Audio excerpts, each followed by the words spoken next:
Coach has just arrived outside the building and is on his way in right now, and we have got plenty of questions for Coach. Of course, afterwards, as most of you know who have been here before, we will be giving away some Under Armour gear. All you have to do is submit a question. I do not have to ask the question, but all these questions will be entered into that drawing. We have 2 winners every week, and we have put in a little extra effort to make sure we have a fine selection of men's and women's clothing. And ladies and gentlemen, please welcome the head coach of the Fighting Irish, Brian Kelly. You have a lot of things on your plate. Busy day. Busy day. I think we got them all done. In talking with your players last night, and they're smart kids, and it's clear your message got through. The 2 words that came up the most were consistency and sense of urgency. Is that kind of the theme this week?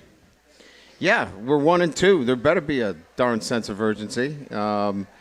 But, look, I think our guys, they want to win, and just like our fan base wants to win, and that's to be expected at Notre Dame. So they get that. They can't wait till the fourth quarter to start rallying. They got to do it in the first quarter, the first play, and play that way for 4 quarters. If they do that, they're going to be in great shape, but they've got to do it for 4 quarters. So that's where the sense of urgency comes in. And I know I talked with you on your TV show, really to steal a Dickens line, it really was the worst of times, but the best of times. You didn't play real well, and it looked bleak when that last touchdown run went off for Michigan State.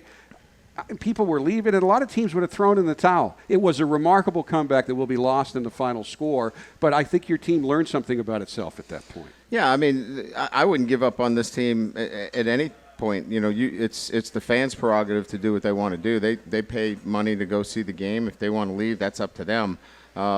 They can boo, they can do whatever they want, but these guys are 18 to 21-year-old kids that came to Notre Dame to get a degree and win a championship, and they're going to fight to get that. They didn't play their best football. They know it. We didn't coach. I coached terribly, and we all have to do a better job. And so I think they all recognize that. I recognize that. But we're never going to quit. I mean, that doesn't happen at Notre Dame, and it'll never happen on my watch. Our guys will keep fighting, keep playing to the very end, and again, if we make a play here or there, one stop, one drive, we got a chance to win the game. And it's hard for somebody like you who's had as much success as you have, but right from the beginning of the postgame, you took a lot of the responsibility. You took it again Sunday. You took it again Tuesday. But as this week has gone on, you've also mixed in the good things that happened because, you were a political science major. You know that Monday and Tuesday, people don't want to hear about all the good things that happened in the loss, but that's what you're coaching on, and that's what you're telling your guys, because a lot of good things did happen. Yeah, there's plenty of things to point out. Look, I think when we look at a football game, everybody looks at the score and whether you won or lost, but I have to look at where is this football team going to go, and I believe that the players are there for us to have a great season. Now, people measure great season by winning a national championship, and I recognize that. But we can still do some great things with this football team because they're going to continue to grow and develop. And I'm a teacher. I'm an educator. That's what I do. That's my vocation. And so I want to see development and progress from our group. And I already start to see it with the little things that we're doing during the week. Now we just got to carry that over because we got guys that care, and that's the most important thing. And you've been asked a lot of questions about tackling this week, and when we discussed it, if you're missing tackles, it means you're in position to make them, which means there were some things with the scheme that's working, but you weren't making as many tackles as you believe this team should. What did you do this week to help improve that? Well, look, there's no waiver wire. You don't trade anybody. You just work on the guys that you have. And some of it is you've got to be in better position. You've got to recognize the play quicker. You can't be behind the play and then, try to throw yourself at it. And some of it is just basic fundamentals that they've known since they've played the game. Remember now, these are some of the best players in the country coming to Notre Dame. So it's not like we have to reinvent the wheel. We have to get them in good position. They've got to relax, and they've got to be confident in what they're doing. So a lot of the week for me is making sure our guys have the confidence to go out there and execute the basic fundamentals. Defensively, don't give up the big plays, and tackle. If we do those 2 things, we win. Offensively, have some consistency offensively. We've had no consistency. We're an up-and-down offense right now. And on special teams, take care of the football. And certainly that means, no block kicks, no turnovers, and no penalties. If we take care of that, this is a different score. The first week against Texas and right now. So very basic stuff. There's not a laundry list of things that this group has to do. They just have to fine-tune on what they're doing right now. A lot of questions, as you would expect. Jerry Liss is here. He's always at your show. He's from South Bend. Coach, what are your expectations of non-starters during a game? Well, they've got to be involved in some fashion. So the quarterbacks are involved in signaling. Other players have to be, prepared and ready to go. Look, in special teams, you've got a number of guys that are not starters on offense or defense that are called upon to play significant roles. So you got a lot of guys that are playing significant football. What they can't be doing is daydreaming, looking up in the stands, yawning. If I see any of that stuff or I'm made aware of it, we just put them up in the stands. Good answer. Jason Hendricks is here from Riverside, California. How is Nick Watkins' recovery coming along?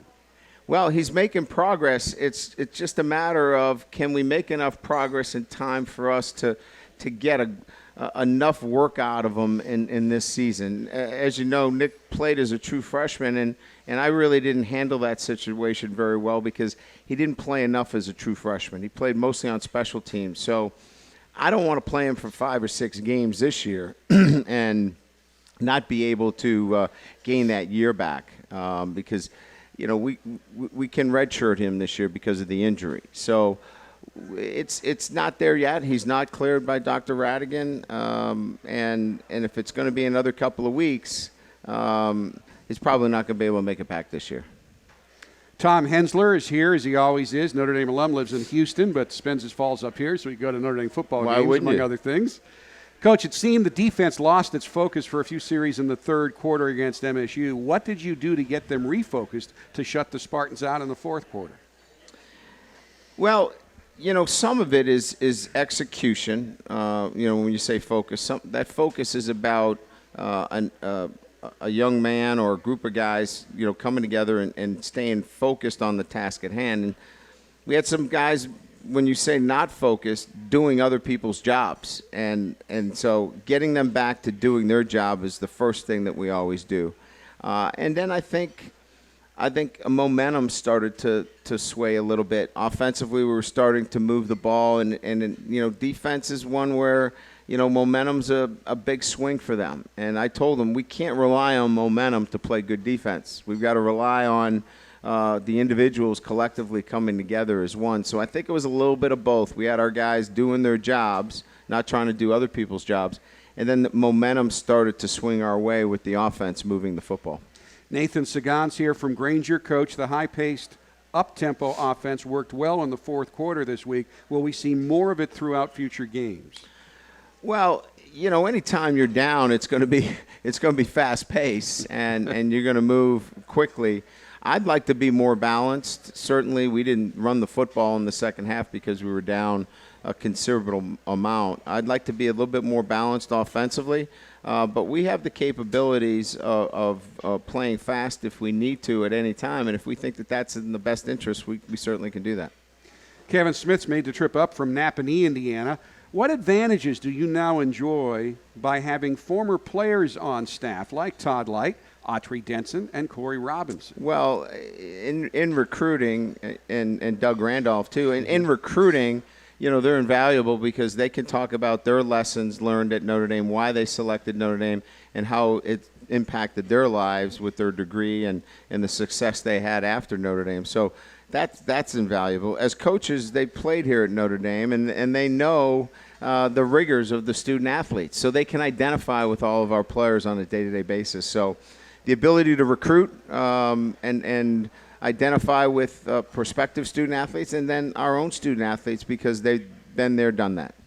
And another person that wasn't mentioned in the question, Jeff Burris, is now working for you as well. Jeff Burris as well, and he's well respected. I mean, Jeff carries a lot of respect throughout the entire staff, but more so, he's known around the country, and what he's done here at Notre Dame in a very short period of time, he impacts all of our players. And I know I had a conversation with Jeff maybe even before you got here. It was more than 5 years ago. he has wanted to get back here to coach for so long. Yep. What is it about this place that when guys leave and have success in either in football or in business, that they get to the point where they want to come back? You know, I didn't know that phenomenon until I got here, but it seems like guys are trying so hard to get out of here, and then when they leave, they're trying so hard to get back. I'm just saying, why don't you just stay? You know, stay all 4 years. That would be even better. But, you know, I just think it's their experiences at Notre Dame have afforded them the opportunity to look back on it and say, you know, what a great place to be, what a special place to be. If I could work there one day, that would be awesome. Patrick Corbett's here from Cherry Hill, New Jersey. What changes will you make after Michigan State had so much success running the ball last week? Well, you know, again, it's what we've been talking about. The changes are not anything but what we're going to improve on. And what we need to improve on is the focus and concentration, play in and play out. We'll play, you know, 2 series really well, and then we'll lose our focus and concentration. When you have some inexperienced guys, they got to stay focused and on task. And then fundamentally, we've got to tackle better. Those are the 2 things, a focus, a concentration, an attention to detail, and then simply we need to be better tacklers. So if we do those 2 things, which I know we're going to do better this week, we'll be a better defense. Andrew's here from Sayre, Pennsylvania. Why does the offense not use play action? We use a lot of play action. I don't know what game they're watching. Well, we do. I mean, yeah. Now we didn't in the second half because play action's not going to help you because you're not running the football. We ran the ball twice. So play action's not going to help you if you're not running the football. We weren't balanced, so there was no need to use play action in that situation. But, yeah, it's heavy in terms of what we do in our game plan. Well, and I think people get confused because when they think of play action, they think of the traditional 2-back set behind a quarterback where you just run and then pull it back out. But you still do that a lot. No, we don't run a lot of two-back set. But you give it to the running back and take it. You do very different play action formations. Yeah, we run a lot of play action stuff that is associated with our running game. So everything that we have in our running game, we have the same, I would call run action. It mirrors the run game off of that same action, yes. And this goes to, again, why I know you're so optimistic, because it is just a few things in each area of the game that needs to be cleaned up. And the punt situation is one of them. Beth Hensler from Houston has asked, is there a call that we make on the field when the punt is short for the blockers to stop blocking and look for the ball? Was the crowd just too loud for the player to hear the call? Well, he needed a visual cue. It's too hard to hear him. You know, the separation between the poor punt and the punt returner is about, 25 yards or so. So we really can't hear it. The punt returner on those poor punts has got to run up there and aggressively get to the football so he can cut down on the distance between those that are blocking for him and where the ball is. And he's got to be screaming, he's got to be pointing, and then that's got to be echoed out to everybody. And that didn't happen, obviously. Paul's here from South Bend. Coach, what's the most difficult adjustment? Welcome back to the Brian Kelly Radio Show, live from O'Rourke's Public House. Forgive me if I can't read the last name, but he's from Sioux Falls, South Dakota. Nick Stayer, I think is his name. His question is, Coach, what would be your advice, perspective for North Dakota State entering into FBS football based on your background? It's a good question. Yeah, I mean,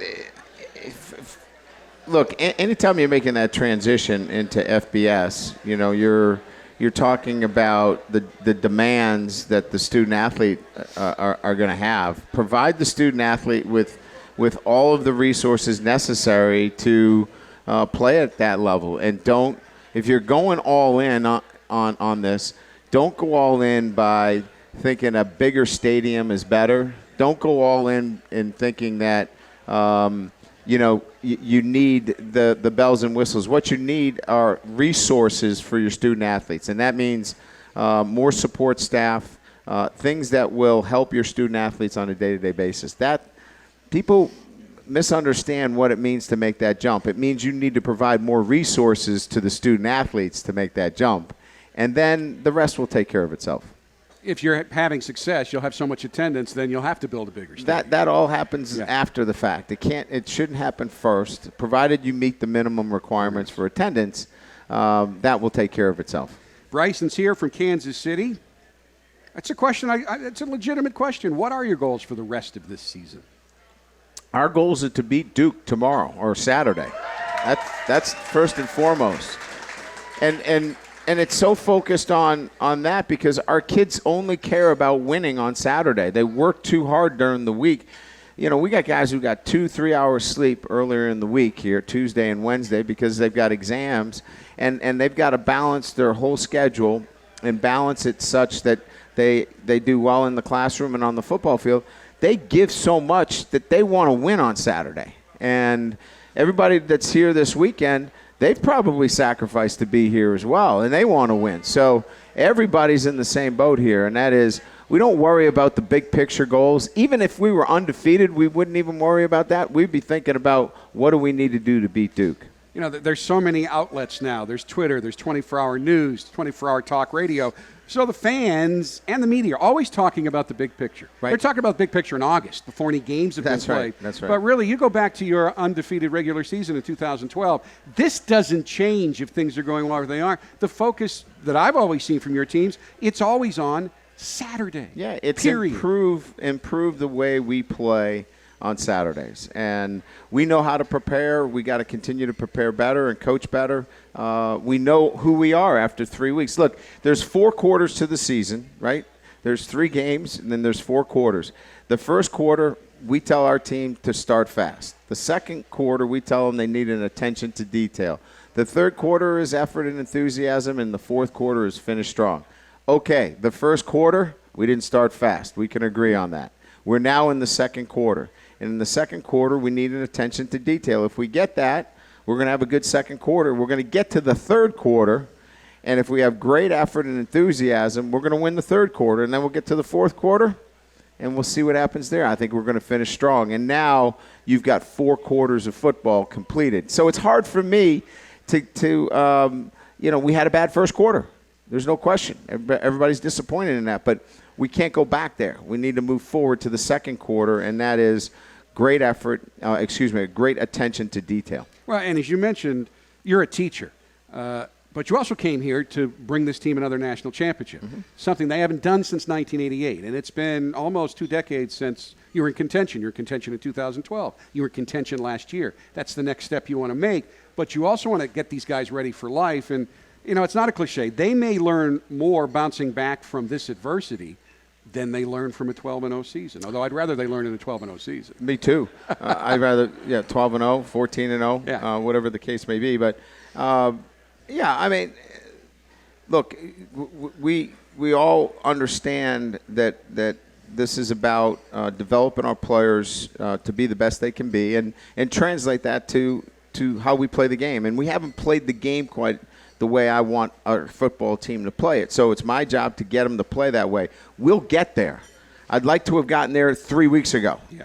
But we're going to get there. And this team will play the kind of football that's capable of winning each and every week. Michael J. Lenich II is here. As folks know, Bleacher Report, covering your program all year round. They're here tonight, as a matter of fact. They did a little Frisbee feature that they posted. And Michael was very impressed with the catch that you made on that video. Yeah, well, you know, I'm a great athlete. I mean, let's face it. Okay, this is his follow-up question. How many takes did it take to get that shot? You need to ask the guys from Bleacher Report. The first one they threw up there, I caught. The very first one. Now, is it Brody or Brady? Brody, the guy from the Frisbee kid. I think Brody, right? Yeah. Brody. Yeah. Now, he's like a champion Frisbee guy all over the world. His first 3 Frisbees didn't come close to me, so I couldn't catch him. But the next 3, he's pretty good. So he doesn't make it that hard on me. You know, when a Frisbee's coming at your face at 100 miles an hour, you're going to do that. So you were kind of like a pitcher on the mound. I think it caught my hand. It caught your hand? Yeah, and I squeezed it. All right, but that's good. Yeah, good reaction. It's a good thing. Patricia Gagliardi's here from Mountainside, New Jersey. Coach, does the recent success of ND grads in the NFL, looking at Will Fuller's and incredible start. As a recent example, do these starts by your former players in the NFL help in recruiting? Oh, everybody recognizes that you can come to Notre Dame, get a great degree, be prepared for the rest of your life, leave here a man, and also if you want to play in the NFL, Notre Dame can do that for you too. It's another door that we've opened for those that want to choose Notre Dame for the right reasons, and that is you can't come here just to play football. If you want to come here, work towards getting your degree in a timely fashion, and then keep that door of the NFL open, they know they can go to Notre Dame and do that as well, and that's a positive thing. One of our loyal listeners and watchers watching again tonight from Mesa, Arizona. He goes by the name of Fast Eddie, Edward Durham. Coach, when you vacation out of the country with your family, do you get noticed by international fans in that country? It depends where I go. If I go to Mexico, Cabo San Lucas, yes, there's a lot of Americans that are there that would recognize me. I went to Italy in May, and I was at Lake Como, beautiful place in northern Italy, and I thought I was good there too until the AD from North Carolina State was at the same darn hotel, and he wouldn't leave me alone. Really? No.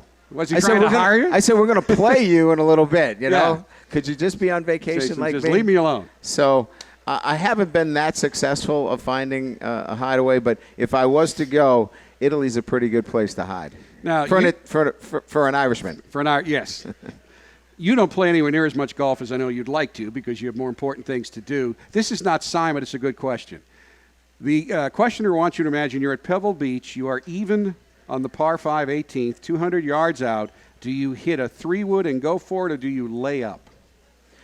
Well, with my golf game, I have to hit a driver. So I'm going right at that pine tree, right at the corner, and hopefully I'm 100 yards short of it. Of the pine tree. Of the pine tree. Absolutely. As you know, we have a special guest tonight. Now, your players are always special, yep. But Todd Rundgren is here, and yes. I know he's enjoying the show. He's got a few fans here. Jim from Pennsylvania wants to know, Coach Kelly, were you the inspiration for any Todd Rundgren songs? I guess I have to ask Todd that. No, I know I wasn't, though I love his writing, and I just think he's an extremely gifted writer, and I've always liked his work, and he doesn't even know this, and I'm not saying this because he's obviously here at Notre Dame, but I've always thought his writing has been spectacular, writing for songs. He's a great musician, too. I don't want to sell him short on his ability to sell records, but I've always thought his writing is excellent. Musician, writer, producer. He's going to be up in the last segment, and we're going to get your players up next. So, Coach, thank you very much. We've got three of our players that two players and one assistant coach, yes. Student coach. He's still a player, but we've got Scott Daly, who's our long snapper, and you know why you don't know who he is? Because he's good. Because he's really good at what he does. He's really, and that's not his mom. That's not his mom. Yes, it's his mom. That's his mom. That's Mrs. Daly. I mean, She's what a awesome. position. The better you get if you're anonymous. That's what you if nobody knows who the long snapper is. You don't want to know. He does a great job. He's awesome. And then we have, you probably don't know this guy, Jesse. We just call him Jesse. I can't remember his last name. It's like Bonbon or something like that. Yeah. Bongiovi, something like that. I'll check the pronouncer. Jesse, we just call him the leader of Wapu Nation. Let's just put it that way. So we got the leader of Wapu Nation, and we have El Presidente, Corey Robinson. And these three guys are going to be awesome. I think they've got the band put back together, and it should be fun. Thanks again. Thanks for your patience in me getting here. And go Irish. Back with more of the Brian Kelly Show right after this. Welcome back to the Brian Kelly Radio Show, presented by TireRack.com, live from O'Rourke's Public House. Well, here he is, Mr. President, Corey Robinson. How's it? here is the only public moment of glory for Scott Daly, we hope, because when they say his name on the broadcast, it's usually not good. That's why they don't say it much. He's out. It's really, I mean, that's become an art. Jesse, I'm going to get you in a second, but let's get into that. They're actually long snapping camps now, and there are people all over the country working on this because it is a great way to get a college scholarship. It really is. Yeah, I mean, I definitely caught on to it early. My instructor, Chris Rubio, I went to his camps throughout high school, and he did such a great job and taught me all the art of long snapping. Like you said, it's like a golf swing, it's like a baseball swing. It's an art that people really don't know about until someone messes up, like you said. And he did a great job with that, and I'm very lucky. He did a great job to help me get to the school, and it's a great university. And this is Jesse Bongiovi. For the two of you in here who don't know, he is John Bongiovi's son. No, John is not here tonight. But Jesse is a reasonable facsimile, certainly. And I didn't know if you had a musical career because I looked up and I didn't find it. You're smarter. You're the manager of this band, right? Yeah. I was originally lead vocal, but Corey Robinson decided that I didn't quite make the cut. So main point is when we had he doesn't have the genes to be the singer. Well, let's back up, everybody. Uh-uh. I don't know. I heard a boo. What happened was this: we had our first gig, and I was on the drums and he was on lead vocals, and it just didn't work out as well as we had hoped. So main point is that we just kind of put him in a position where he could be successful as a manager. I didn't quite get the genes. So you haven't shut him down yet, huh? No. Because, I mean, part of being in the music is having connections. I think alienating the son of a rock and roll legend might not be the best way to further your musical career. Yeah, I think that might be why Corey's keeping me around, but I'm appreciative of it either way, for sure. All right, as long as he's sure. And you, of course, you're representative of what the Spirit of Harmony Foundation, Todd's foundation, is about, really kind of like a Renaissance man, and we don't use it lightly. You are still, when you're on the field, you're still the leading active returning receiver for this football team. We all know why you made the decision. We know so much more about the long-term damage concussions can do, and you decided you didn't want to have that. But student body president, all the things you do, talk about. And you were involved in all this stuff even before you stepped away as a player. You may actually be working longer now as a part-time coach because you're on the field every day. And he's really coaching. I've watched him. And the guys really listen to him. Why are you so interested in being involved in so much stuff? You know, I think it all comes back to my parents. And when I was growing up, we were always around a lot of different stimuli. You know, it was always sports and music and video games and traveling. We were trying to do as much as we could. And I just never knew that you couldn't, you know, you could only focus on like one thing. When I was growing up, I tried to do 5 things, and I was trying to learn how to juggle them and do them well. And when I got here, it's like, no, I just play football, or I just do school, or I just do, you know, student government. And that's not really how I was raised. So I just wanted to be able to give my best effort in a variety of fields, and I thought they all kind of poured into what it meant to have a Notre Dame education and Notre Dame experience. And I've been blessed to, you know, be able to pour back in, you know, 4 different aspects. And I guess a little easier to step away because you haven't stepped away completely. What do you like better, playing or coaching? You know, I get to have this headset, so I get to hear what, you know, the coaches are talking about when they see the game. And when I was a player, I never understood what was going on, you know, in that kind of ethereal space, you know, up in the press box. But now I see it from their perspective, and it's just like, it's a beautiful kind of orchestra when it's coming out on the field because you see everything at once versus when I was a player, I had tunnel vision, you know. I was like, what are you talking about? Like, that guy came over, and then like when I see it from a different perspective, it's like, oh, no, the safety rolled that way, and the corner did this, and like, you know, you were wrong. You know, like, so I'm learning so much about the game, and it's been unbelievable. When did you first get interested in music? What's the first instrument you played? Piano. So my dad played piano, took piano lessons. All my brothers and I took about 10 to 12 years of piano. So piano for sure. All right. Show us what you're going to – I'll hold it up here. When did you become proficient at this? Yeah, so the ukulele here. We got a little bit of the uke here. My dad and my mom loved going out to Hawaii, so we used to go out there a lot growing up. And my dad just wanted to take a little culture class. You know, it was a Hawaiian culture, and they're teaching ukulele that day. And that was about 8 years ago. And me and my dad picked up the ukulele, and we bought 2, and then we've been playing ever since. We self-taught, so it's awesome. Now you're going to be backup vocals here, and you're also what are you playing? You're also percussion and shakers. So it's not cowbell, it's shakers. No, it's not a cowbell. No, unfortunately. He can play cowbell too, though. Yeah. And he's also very good at the triangle. People don't realize if there needs to be a triangle later on tonight, Scott's got that down. And also too. backup guitar, but not. You have a first-hand look at not only a music icon, but your dad's in industry, not just with music. He set up a charity. I know he has a winery. So what does it take to be successful in the world of music, and do these guys have what it takes? I think that first of all, it takes a lot of skill, and as Corey mentioned before, he said he plays piano, he plays ukulele, but I don't know if anyone was paying attention. He can play the drums. He can play the guitar. I've never seen Corey pick up an instrument that he couldn't just magically play. He can play the flute. He's also mastering trumpet too. Yeah, and a trumpet, which is an unbelievable amount of things that. Has your dad heard him play anything yet? He has, and he certainly approved. Wow. So I would say that skill is a big thing, and I think Corey's got it in spades. The band's got it. The band's got it. What's the name of your as a whole? What is the name of your band? We're Rolf's Aquatic. Okay. So the reason why we're Rolf's Aquatic, it's a lot of reasons. But one of the reasons is, so we're an indie rock band for the most part, and indie rock has a lot of obscure names that don't make any sense. But me and Jesse were driving down, right outside the Goog, and we were thinking about band names, and he looks over and sees Rolf's Aquatic Center. It was the Rolf's Aquatic Center, and we were driving, I looked at Corey, and I was like, Rolf's Aquatic. And it just kind of turned into this big joke of that would be a great indie band name. Yeah. And so we've just kind of adopted it and run with it. And anyone who knows Notre Dame's like, oh, yeah, that's the swimming center. I love Notre Dame. I'm so glad you were driving that building and some other buildings that I won't mention. So, all right, guys, get over and get set up. We're going to bring the legend up right after this, Todd Rundgren on the Brian Kelly Radio Show.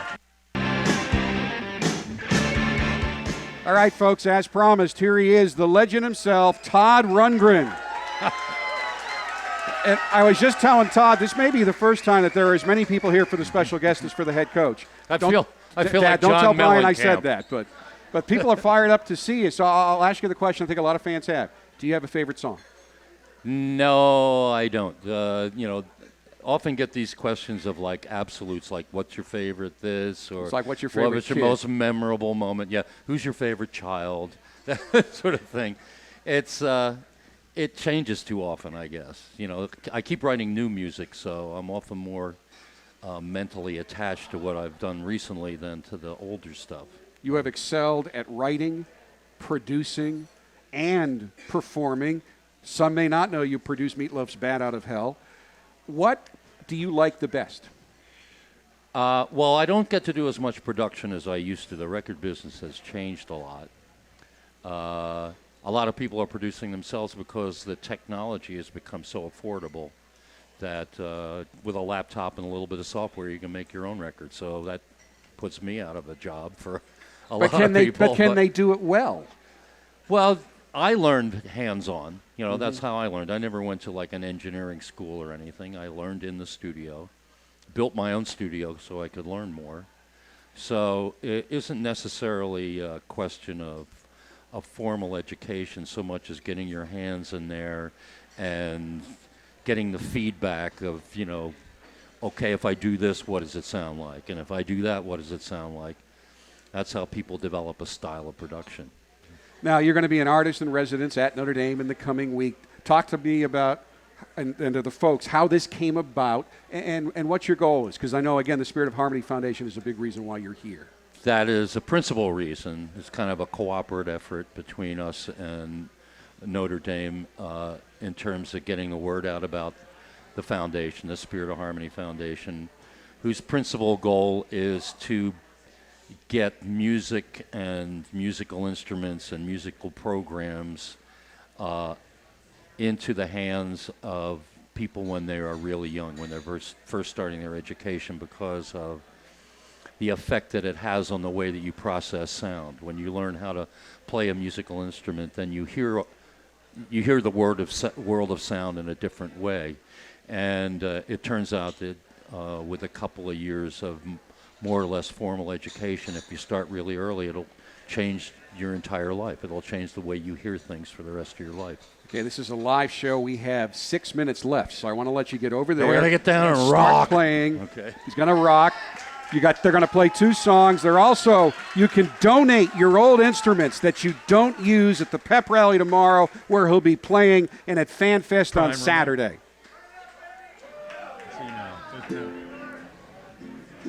Okay, ready? 1, 2, 3, 4.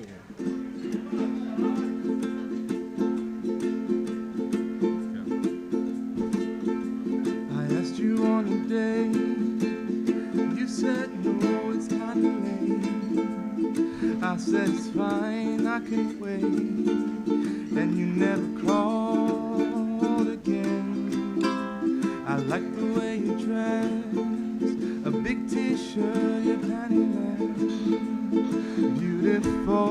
nothing less.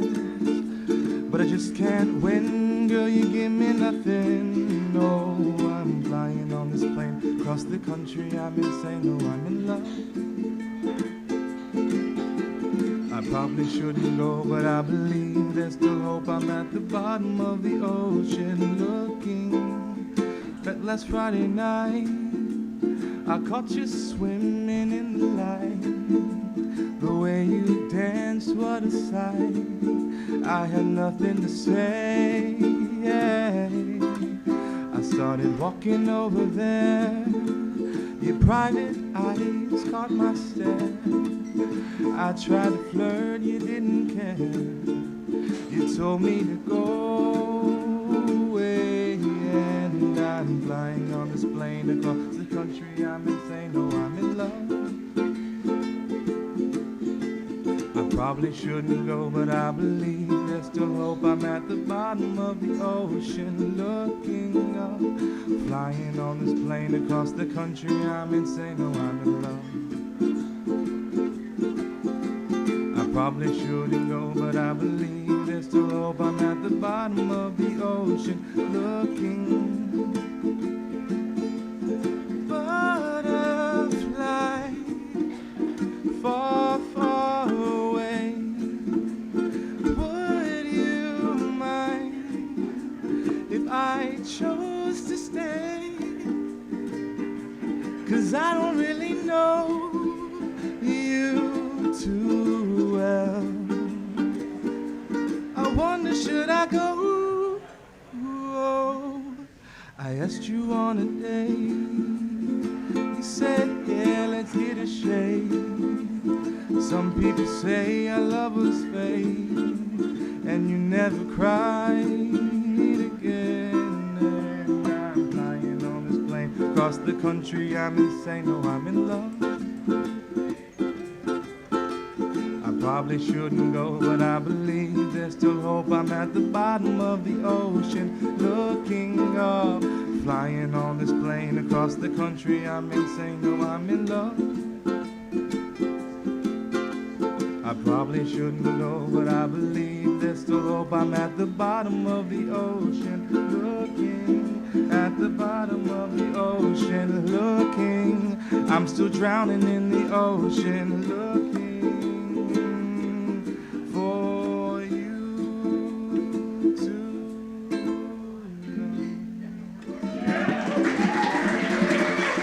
That was Corey Robinson, for those of you living at home. Corey, did you write that as well? Local boy, local Corey wrote boy. it too. All right. What are you guys going to play us out on? We got 2 minutes left in the show, but just play as long as you want. This crowd won't mind.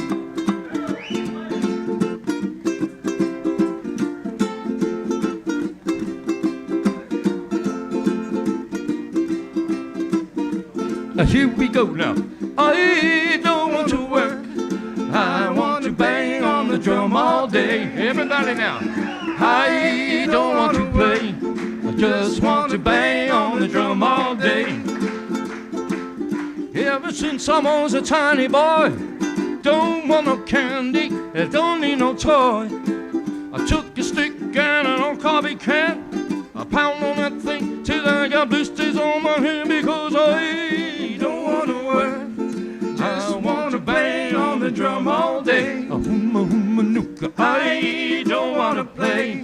I just want to bang on the drum all day. I'm in the mold, they think I'm a fool. The teachers told me I should stay after school. She caught me pounding on the desk with my hands, but my legs were so hot I made the teacher wanna dance, and that's why I don't want to work. I want to bang on the drum all day. I don't want to play. I just want to bang on the drum all day. And when I bang, I sing,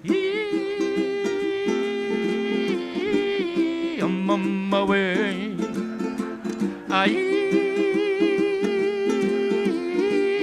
I'm on my way. Every day when I get home from work, I feel so frustrated. The boss is a jerk. And then I get my sticks and go out to the shed, and I pound on the drum like it was a boss's head, because I don't want to work. I want to bang on the drum